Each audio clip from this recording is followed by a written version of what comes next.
The morphine is no longer effective. With his back broken and every breath feeling like a knife between vertebrae, Major Gunter Roll lays on a flimsy hospital cot. He hears heavy American boots on concrete through the blur of anguish. It has been 3 weeks since VF 109 was destroyed over Normandy by the P-47 Thunderbolt. His 300th flight concluded 3 weeks ago with him screaming at terminal speed toward French fields. The boots come to a stop next to his bed. Roll doesn't open his eyes. Not able to. Won't satisfy them. He's aware of what will happen next. Between the lines, he has heard the stories whispered in German. Americans pull the aces aside, question them, break them, or worse, display them like animals in a carnival. Take pictures of them for propaganda purposes. Turn them into gravel. The young, self-assured voice of Major speaks cautious German with a Midwestern American accent that mangles the vowels. Roll thinks, here it is. The shame. His eyes open. A captain wearing an American flying jacket with silver wings shining on his chest and leather, worn at the elbows, stands next to his bed. Gerbils employed the square-jawed, self-assured American look of a 20-something in propaganda posters. The enemy who smiles while bombing women and children. The skipper isn't grinning, though. He's giving a salute. A cadet's salute to his commanding officer is crisp and sharp. Roll's thoughts falter. This is a ruse. It must be. They're looking for something. Before he realizes that his back is shattered, his hand involuntarily returns the salute. He can hardly move without screaming and is unable to sit up. Nevertheless, the American maintains the salute.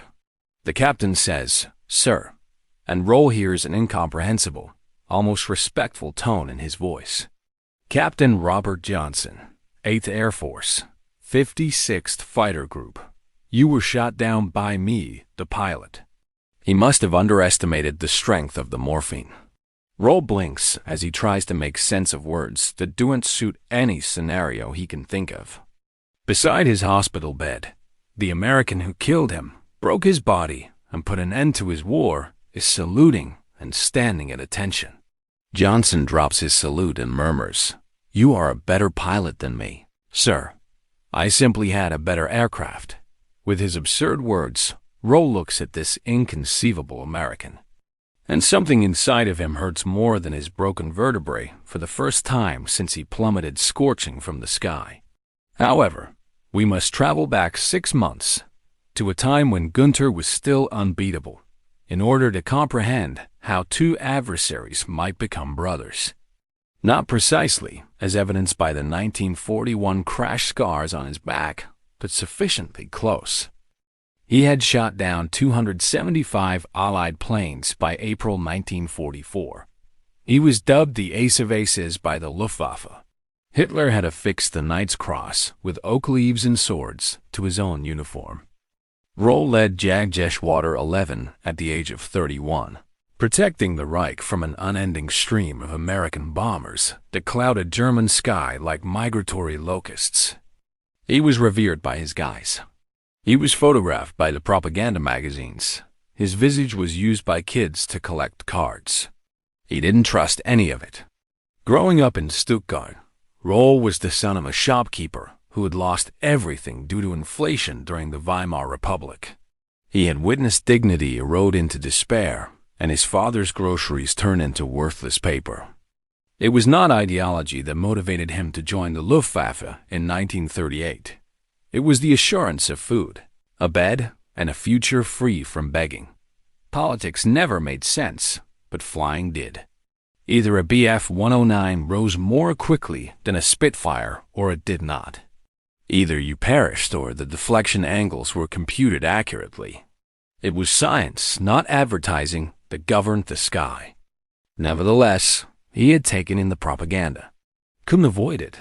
Like winter rain, it poured through everything. His past did not prepare him for what Captain Johnson would require of him. American criminals, cowboys, and trigger-happy killers who machine-gun German pilots in parachutes were shown on the posters in the ready rooms. The caption said, "Der Amerisisch," Teachers shared some eye-opening stories about how detainees were treated by Americans. Roll didn't fully accept it, but he also didn't fully reject it.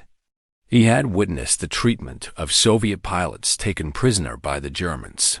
What would make Americans unique? Heinz Saxenberg, his wingman, trusted whatever he said. "I'm going to marry her in the Marienplatz when we win," he would declare. Large wedding. Everyone present. Roll would echo and taste ashes when we prevailed. Winning by May 1944 meant just getting by. The Americans arrived in groups of 800 bombers, each accompanied by 50 fighters. The HBF 109s were surpassed by the new P-47 Thunderbolts and P-51. Mustangs in nearly every category, including superior weaponry, greater range, and faster dives. However, Roll would learn something more perilous than any tactical briefing from that morphine-induced time in June. The adversary had a human face. Every day, German pilots flew 3, 4, or 5 sorties. No reinforcement, no rotation, and no respite. Simply ascend, engage, land, refuel, and then ascend once more. By June, Roll's squadron had dropped from 36 pilots in January to 14. 6 days after D-Day, on June 12, 1944, he commanded 4 aircraft against 40 American fighters, escorting bombers close to Paris on his 300th flight. The math was straightforward suicidal. Nevertheless, he launched an attack. The problem with propaganda was that it might kill you even if you didn't believe it. All you had to do was keep flying. Roll lost track of how many times his Bf-109 got hit that morning. From above, behind, and below, the P-47s appeared out of nowhere, their 8-gun snouts spewing fire that when they got close sounded like torn canvas. After catching one Thunderbolt in a Hedman pass, he saw it spiral into the French forest, leaving behind a trail of black smoke. Roll then felt the hammer blow of 50 caliber rounds walking up his fuselage as a second. P-47 grabbed him in a diving spin. Instruments are dead. The engine is struck, and oil is spewing across the canopy. The 109 trembled, rolled to the left, and began to spin in the direction of the patchwork of farmland 4,000 meters below. He battled the stick. Nothing. No more hydraulics. Like a broken watch, the altimeter unwound. 1,000, 2,000, and 3,000 meters. He was unable to get to the canopy release. His arms were pinned by G-forces. He fell loose when something broke at 500 meters. Then he wailed until American G's discovered him in the debris, hauled him to a field hospital, fastened him to a board that prevented him from moving, and permanently paralyzed him. 3 weeks in a French classroom that had been transformed with gangrene and disinfectant in the air. He was a German, an enemy, and American physicians had operated on him, using metal pins that burnt like branding to stabilize the fractures. He had received morphine from them. The Wehrmacht utilized airsoft synthetic trash, not real morphine. They had fed him chocolate, white bread, and a hearty stew made with real meat. Roll had lain in the cot, anticipating the interrogation's outcome. They would explain the cost for the time being. They had brought him Captain Johnson instead. Now, in this nonsensical moment, Roll looks at the American pilot and croaks. Why? Johnson casts a questioning glance at the vacant chair next to the bed. Roll gives a partial nod. As the American sits and takes off his flight cap, Roll notices for the first time features that the propaganda had never revealed. The burn scar on Johnson's left hand, the heavy circles under his eyes, and the way he handles himself like a man carrying unseen weight. Johnson responds in that cautious German. "I wanted to meet you. Look at the pilot I was pursuing." "Chasing?" Roll says. "You're Major Gunter Roll, 275 wins." Johnson's mouth quivers, but it's not quite a smile. "We were briefed on you, your strategies, and how you launch left out of sun attacks. Lead with altitude advantage at all times. Last month, you shot down 6 P-47s. Roll's mouth becomes parched. You looked at me? Everyone did. You are the Luftwaffe's greatest stick.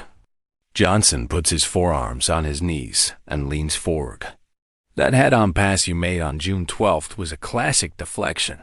I should have been slain by you. Ought to have. The word lingers there. But you didn't, Roll murmurs. No, sir. I didn't. Johnson looks him in the eye. Because you were flying a 109 with a worn-out engine that could not provide you with the climb rate you required. And I was flying a P-47 with 50s. You're a more skilled pilot. I simply had a superior aircraft. Roll feels a break open in his chest, but it's deeper than his ribs. I don't get it, he murmurs. What? Why are you doing this? Roll makes feeble gestures toward Johnson, the hospital, and anything that contradicts what he has been told. Why do you act like a human? The word hits like a bomb. Johnson makes a factual comment that somehow cuts deeper than any insult could, without using sarcasm or accusation.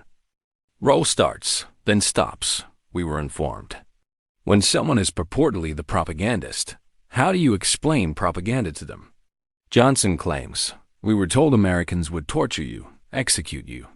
Yes, we were told similar things about Germans. I suppose that makes us equal.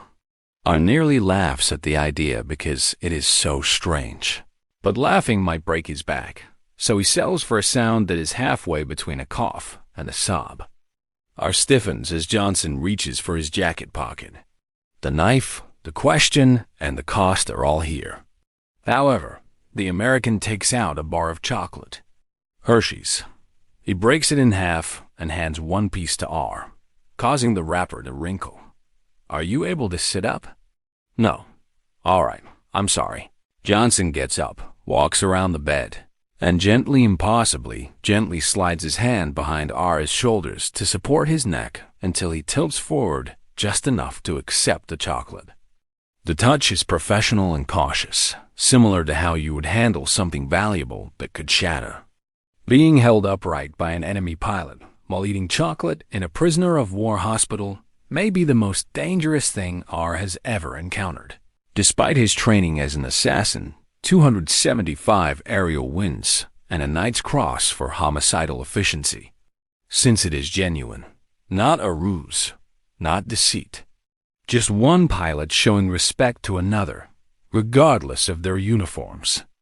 R becomes aware that he is crying as the chocolate melts on his tongue and becomes sweeter than anything he has tasted in years.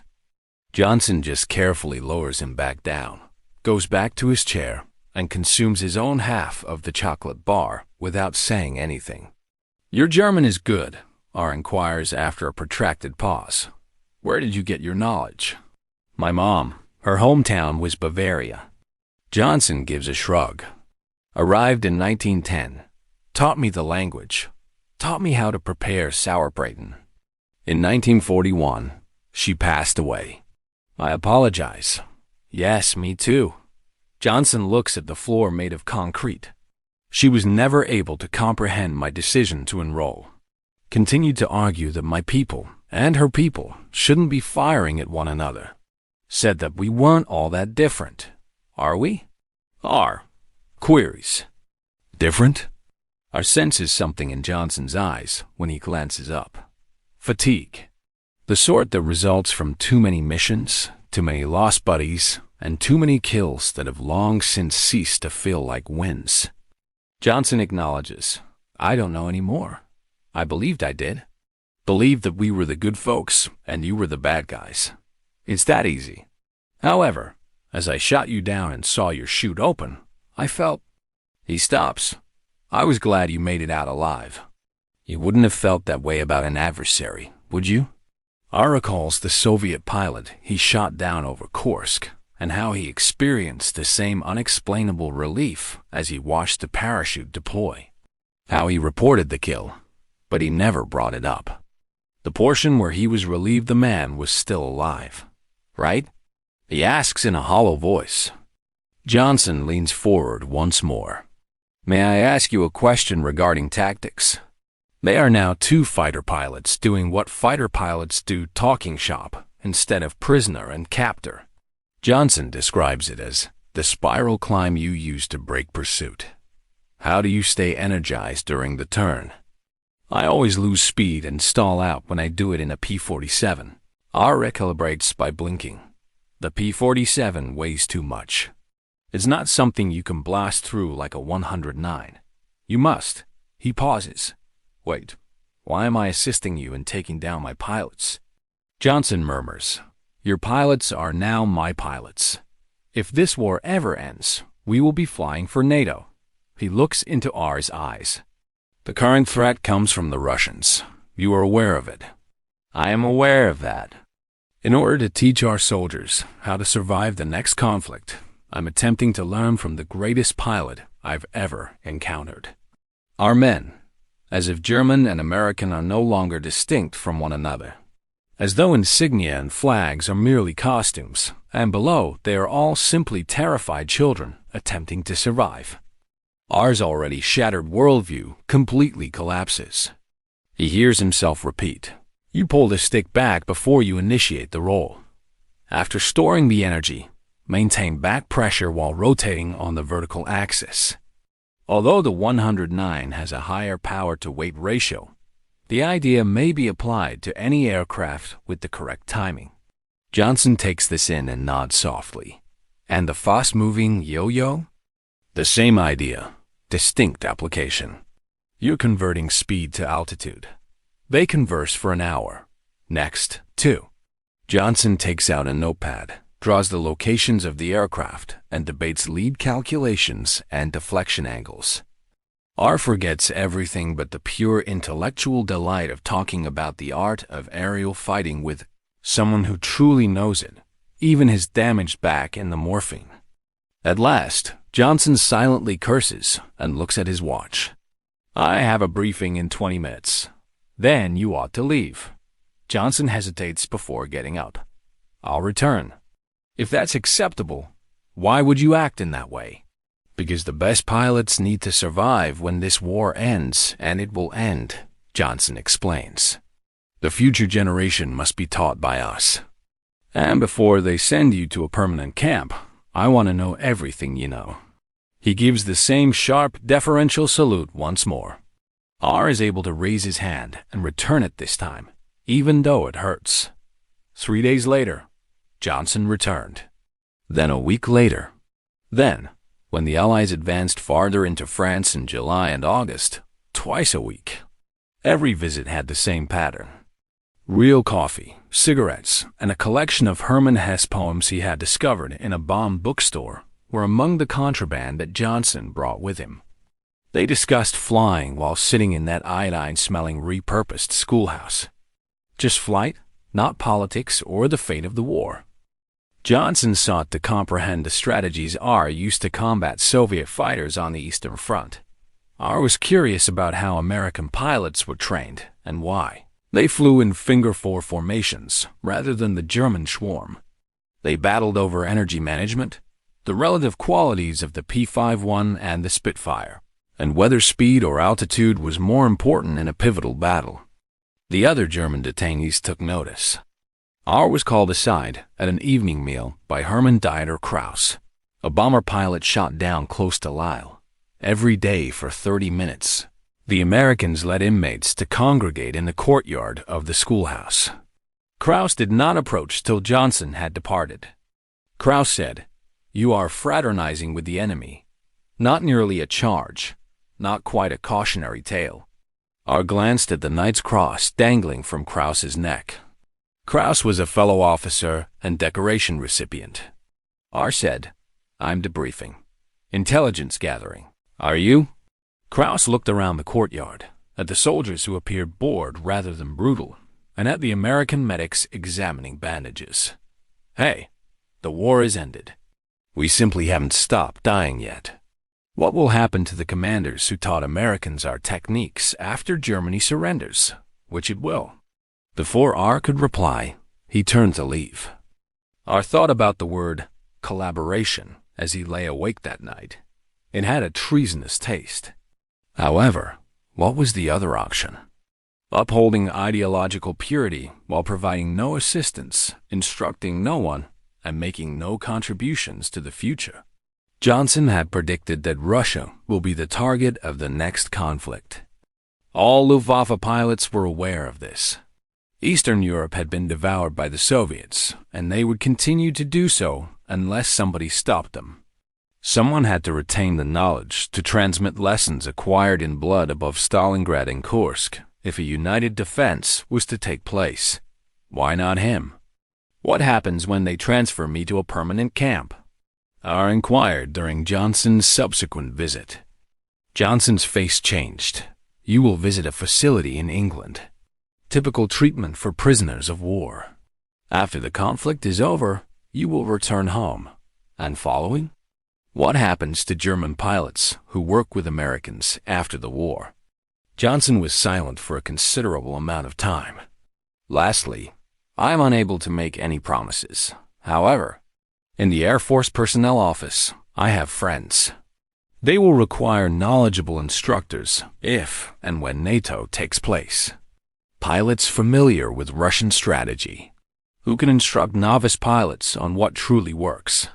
He looked directly at R. I'll suggest you. If you'd like me to. Why would you act in that way? Because I've never faced a better stick than you. Because these lessons shouldn't have to be learned from fresh by the next generation. Because my grandmother was right, Johnson says after pausing. We're not all that dissimilar.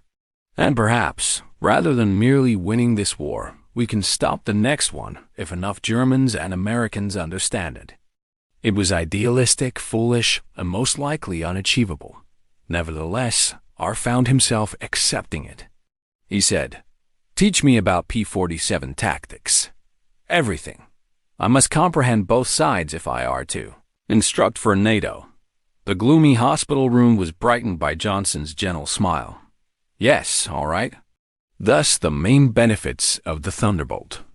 They returned to deflection shooting, energy management, and aircraft performance charts. Now, however, it was more than just two pilots exchanging notes. It was two educators getting ready for a day when the adversaries of the past would be the partners of the future. The change didn't occur entirely at once. R still experienced times of uncertainty, such as when he heard German propaganda on the radio and wondered if he was betraying everything, or when he and Johnson talked strategies in the courtyard, and other inmates whispered about traitors and collaborators. However, he would later recall Johnson's salute, the Americans' regard for him, and the fact that Johnson treated him more like a comrade than a conqueror. He would also recall the utter waste of it all that ability, bravery, and promise burned away in a war that never should have occurred, all those pilots killed on both sides. Perhaps the danger was worthwhile if training Americans how to combat the Russians avoided even a small portion of that waste from occurring again. When the American army advanced in September, R was taken to a camp for prisoners of war in southern England. Johnson arrived to bid farewell the night before transfer. Johnson vowed, I will write, and I'll make those calls. Put your name on the instructor list of the North Atlantic Treaty Organization. You really believe that a German will be allowed to instruct American pilots? I believe the Russians don't give a damn about the flag you fly. In any case, they will pursue NATO in the same manner. Johnson held out his hand. And I believe that the finest pilots must endure. Every one of them.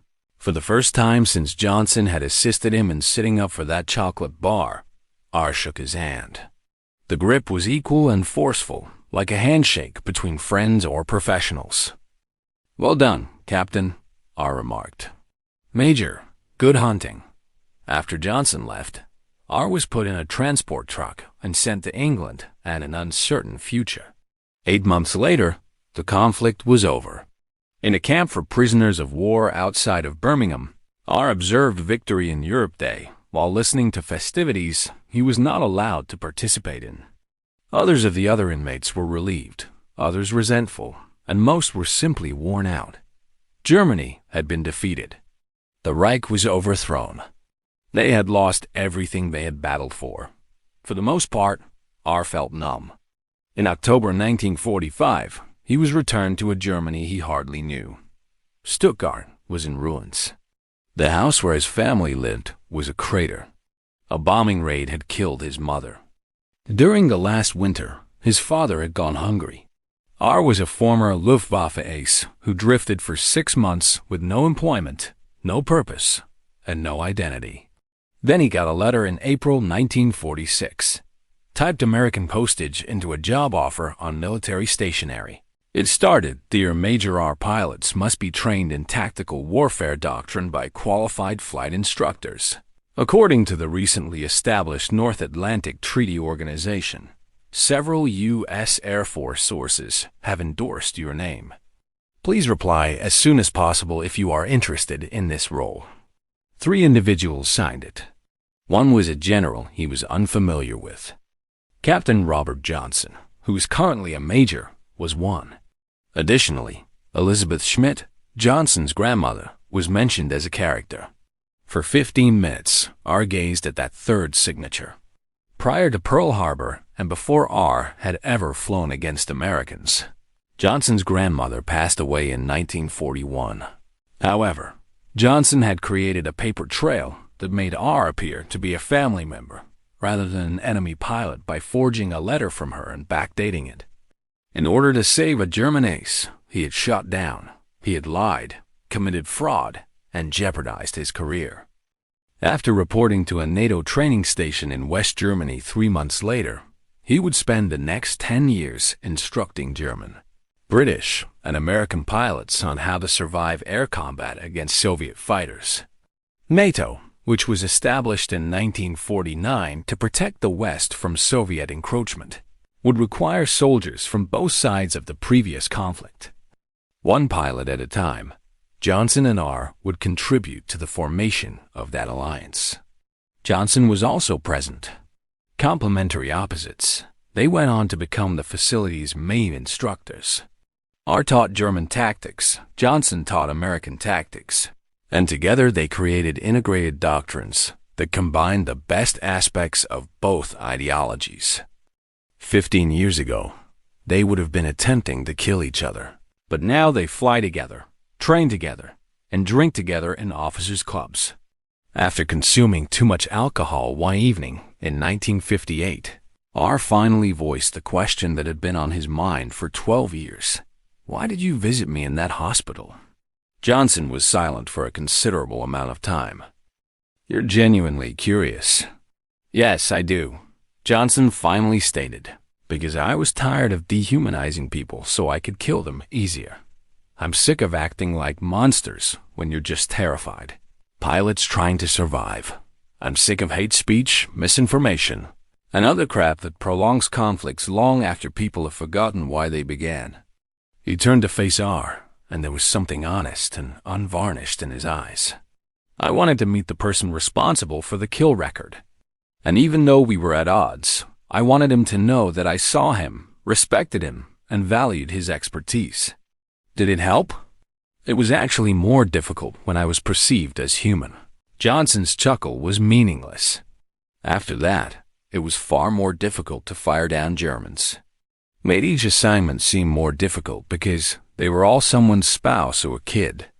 But also, he said, pausing to carefully consider his words, made the war feel less pointless. If enough of us survive to educate the following generation how to do better, perhaps something positive could come from all that slaughter. Do you think we're improving? Johnson pointed to the officers' club, where American and German pilots were organizing tomorrow's training drills, playing cards, and exchanging anecdotes. 10 years ago, young men would have been killing each other. Today, they are learning how to fight alongside one another. "Yes," he muttered. "I believe we might be." He lifted his glass. To improve, when they clinked glasses.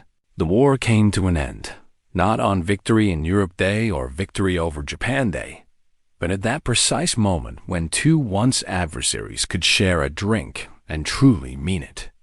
For the remainder of their lives, they stayed close. In the end, they both resigned from their respective air services as lieutenant generals. Both turned become supporters of global cooperation and the idea that past adversaries could be viewed as possible allies rather than as enduring threats. Although Johnson and R would not survive to witness the fall of the Berlin Wall in 1990, their collaboration contributed to the formation of the coalition that would provide protection until then. The peace that ensued was designed by two pilots who had previously attempted to murder one another. Johnson passed away in 1998 at the age of 77. R traveled to Texas for the funeral and delivered a eulogy that moved half of the audience to tears.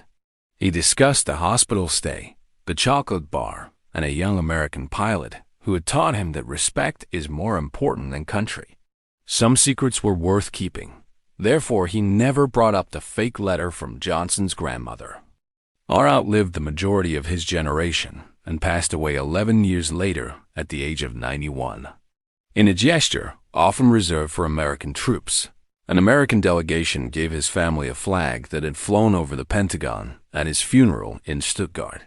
His children discovered hundreds of letters he had written to Johnson over the course of 50 years among his papers. These letters included technical discussions about aircraft performance, philosophical arguments about war and peace, holiday cards, and inside jokes, all of which demonstrated a friendship that went beyond their previous attempt on each other's lives. They discovered a well-preserved candy wrapper at the very bottom of the box, Hershey's chocolate bar. June of 1944. That 1944 morphine-induced experience had appeared unattainable at the time. However, while he lay in his hospital bed, Gunter R. had seen something more uncommon than any aerial triumph. A warrior's decision to view another as a fellow human being rather than an adversary.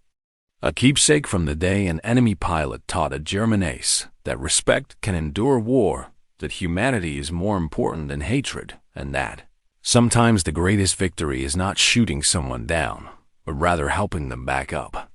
It was given to a museum by the kids. It now rests in a glass case beside Johnson's Distinguished Flying Cross, an RS Knight's Cross, two symbols of bravery, and a wrapper that symbolizes something that bravery alone could never accomplish. Certain victories are determined by the number of kills you make, while others are determined by what you decide not to destroy. Narratives such as those of Gunter R. and Robert Johnson serve as a reminder that humanity can endure even at the worst periods of history. Share this with someone who enjoys well-executed history if it struck a chord with you. Your father's, grandfather's, or uncle's tale should be remembered if they flew in World War II on either side. Post it in the comments section below. I appreciate you watching. I hope you found the video interesting and enjoyable.